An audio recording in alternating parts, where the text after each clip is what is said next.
God of War 2. Disco Bônus. Entrevistas. Vozes.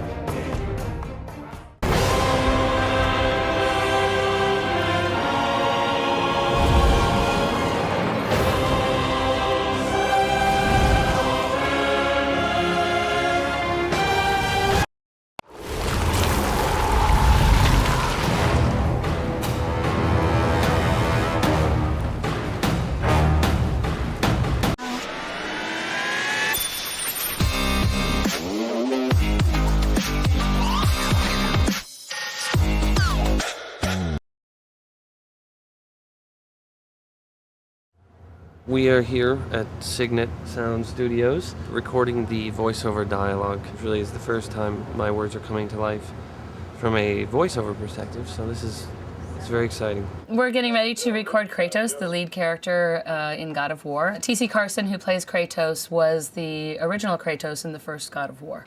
Athena, you conspire against me? Kratos is this god that he's been stripped of everything. His mother's dead, his family's dead by his own hands, and he's just seething with anger and guilt and all of that.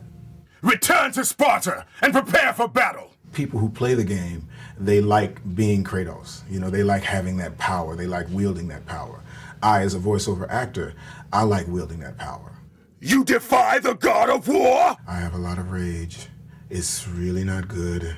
I'm trying to work with it, but you know, I can't do like Kratos does. I can't go out and just maim and mutilate people. I have to go and meditate. And sometimes it works and sometimes it doesn't. Kratos, the once mortal warrior, finds himself on a journey to the ends of the earth, pulling him into the inevitable darkness. What I'm being when I am a narrator is a storyteller. And that's the most primitive form of theater. And it's what I love the most. You certainly don't live up to your reputation, do you, Kratos? It's been a real interesting ride, that Clash of the Titans thing. This movie that I didn't think was going to really go anywhere became this long-lived, iconic film. At least I can bathe in the glory of being the one who brought down the mighty Kratos, the slayer of gods.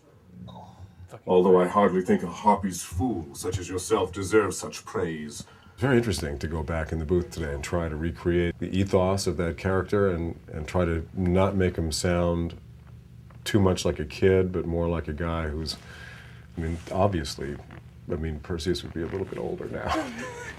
He was that in 1979. Andromeda, my love, you will soon be with me again. That's very nice. I suppose there's a certain responsibility to bring credibility to a character like this, an iconic character. But it's a challenge to go out of your own self and to find a character that bears no resemblance whatsoever to who we are in our everyday life, and that's why I became an actor. What do you mean, Gaia? Not very often do you get the chance to play something as an actor that is so far removed from who you are, and not really removed from who you are, because we all have that side of us. And it's been really fun to be able to tap into that side of me, that Kratos side of me. I got it in my mind now. We want to make him big. I got it. This is going to be good. It's going to be real good. I'm very excited about Atlas. To me, it was a big coup to get Michael Clark Duncan, because when I thought about Atlas, that's the voice that always attached it for me. He has an incredibly powerful, commanding voice. You dare show your face to me? Who breaks my chains of torment? He's a physical character. He's one of the strongest guys in the world. Actually, he carries the world on his shoulders. You know, to carry that around with you, especially for eternity, I can't even imagine. You have everybody's burdens right on your shoulder, and it must be very painful. He's so big, he has absolutely no care in the world, so there isn't any need to push it out. His voice is so powerful, even in a whisper. I'm still shouting a little. You don't have to shout at all. Don't shout. Yeah, don't shout at all. You don't have to push it at all. The relationship between me and the voice director is very unique, because she is giving you, or he is giving you, specific directions on how you should say the line. That director is there to help you get a physical and a mental picture of exactly how this character should be played. I could not do this any other way without having somebody back on the other side telling me, okay, Michael, say it like this, say it a little softer, say it a little bit more angrier. They're very essential to what I have to do. To be a god.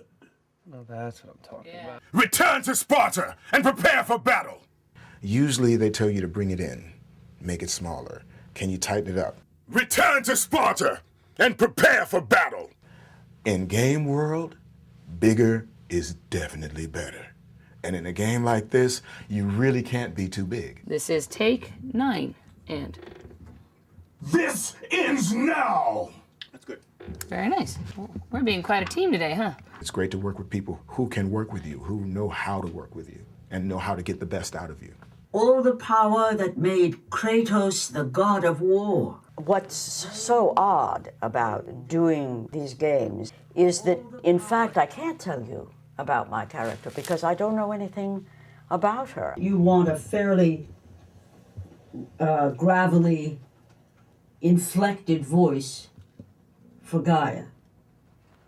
So I'm wondering if perhaps the narrator is just a more simple, straightforward voice. Narrator and Gaia are the same character. They're just presented differently, and we don't want the voices to sound at all different. They're working in broad general lines with Greek mythology. And so I address the language of my lines in an epic fashion. But beyond that, I really don't know anything. I'm just going in the dark.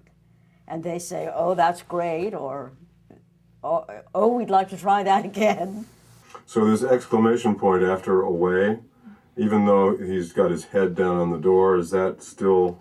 When he says, and now you dash it all away, that's when he's going to turn around and it's the accusatory, like... To do a voiceover of something that I've never seen. I mean, I know Perseus, I know that character because I played him, but I have no idea what's going on in this game and what the challenge really is within the context of the game.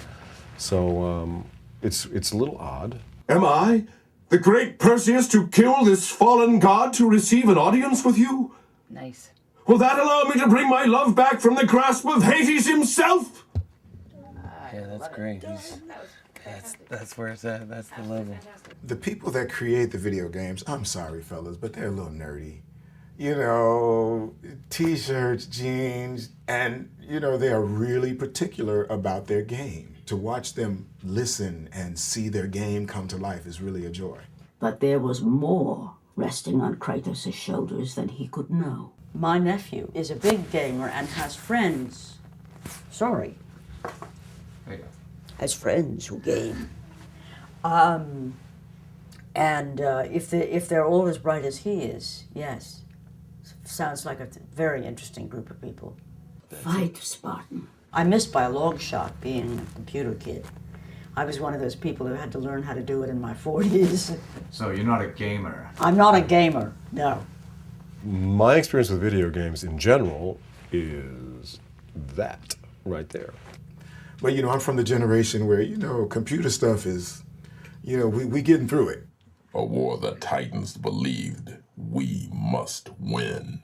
I used to play video games, the racing, and I got kind of geeked up on that, and I found myself spending like 5 and 6 hours playing this racing game, and it just took too much time. And I said I should be doing something else more productive. To me, I don't get it. But then again, you know, I'm an old fart. Nothing will stop me in my quest.